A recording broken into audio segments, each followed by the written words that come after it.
ಇದು V news Kannada ಸುದ್ದಿವಾಹಿನಿ, ನಿಖರ ಹಾಗೂ ಜನಪರ.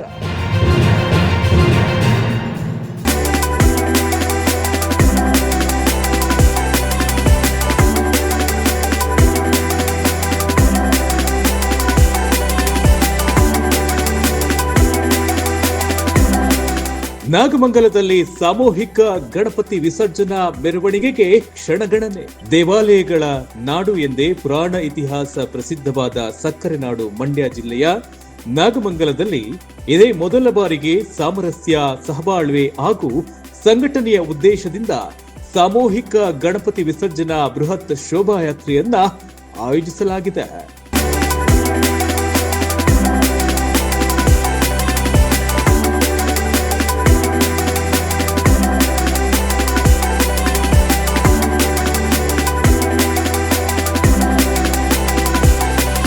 ಸಾಮೂಹಿಕ ಗಣಪತಿ ವಿಸರ್ಜನಾ ಸಮಿತಿ ವತಿಯಿಂದ ನಡೆಯುತ್ತಿರುವ ಈ ಐತಿಹಾಸಿಕ ಧಾರ್ಮಿಕ ಕಾರ್ಯಕ್ರಮ ಸೆಪ್ಟೆಂಬರ್ 4ರ ನಾಳೆ ಗುರುವಾರ ಇಡೀ ದಿನ ಹಬ್ಬದ ವಾತಾವರಣ ಸೃಷ್ಟಿಸುವಂತಿದೆ. ಪಟ್ಟಣದ ಮುಖ್ಯ ರಸ್ತೆಯೂ ಸೇರಿದಂತೆ ಪ್ರಮುಖ ಬೀದಿಗಳನ್ನ ಕೇಸರಿ ಬಟ್ಟೆಗಳಿಂದ ಸಿಂಗರಿಸಲಾಗಿದೆ.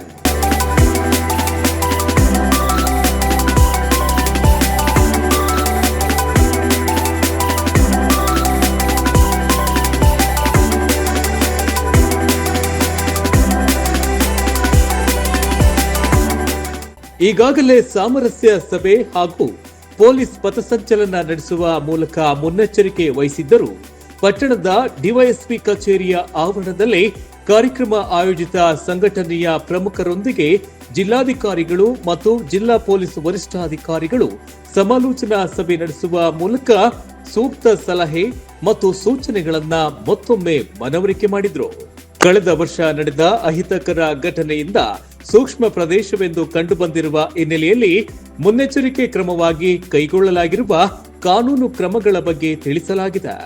ಸಾರ್ವಜನಿಕವಾಗಿ ಯಾವುದೇ ಅಹಿತಕರ ಘಟನೆಗೆ ಅವಕಾಶವಾಗದಂತೆ ನಿಯಮಾನುಸಾರ ಸಹಕಾರ ನೀಡಲಾಗುತ್ತಿದೆ.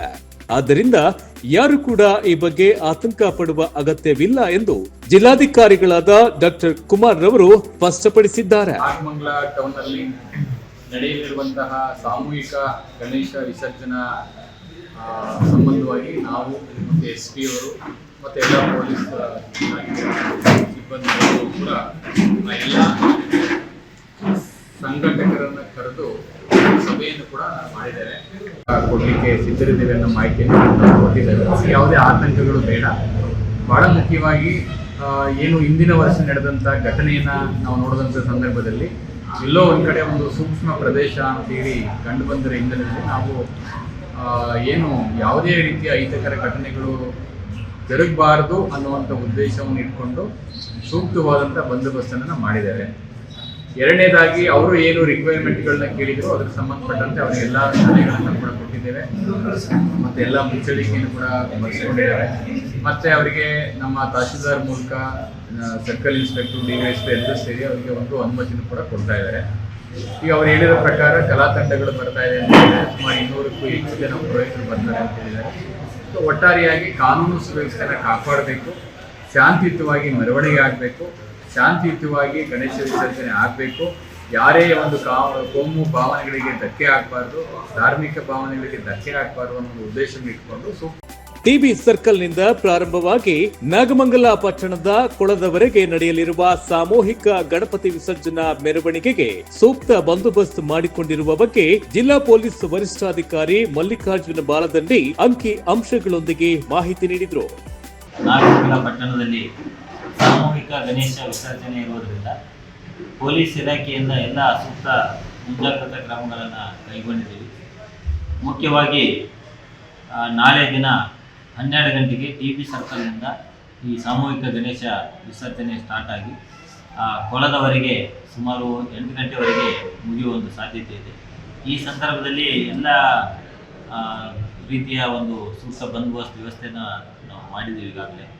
ಈ ಒಂದು ಬಂದೋಬಸ್ತ್ ವ್ಯವಸ್ಥೆಗೆ ಒಟ್ಟು ಒಬ್ಬರು SP ಸೇರಿದಂತೆ 2 ಅಡಿಷನಲ್ SP, 6 ಜನ DYSPಗಳು, 25 ಜನ CPI ಮತ್ತು ಅಧಿಕಾರಿಗಳು, 50 PSI ಮತ್ತು ಸುಮಾರು 350ಕ್ಕೂ ಹೆಚ್ಚು ಜನ ಪೊಲೀಸ್ ಸಿಬ್ಬಂದಿಗಳನ್ನು ಉದ್ದೇಶಿಸಿಕೊಂಡು 100 ಜನ ಹೋಮ್ಗಾರ್ಡ್, 3 KSRP, 8 DR ವಾಹನಗಳು, 2 URT ತಂಡಗಳು, 2 ಡ್ರೋನ್ ಕ್ಯಾಮ್ರಾಗಳು, ಹೀಗೆ ಸಾಕಷ್ಟು ರೀತಿಯ ಎಲ್ಲ ರೀತಿಯಿಂದ ತಯಾರಿನ ಮಾಡಿಕೊಂಡಿದ್ದೀವಿ.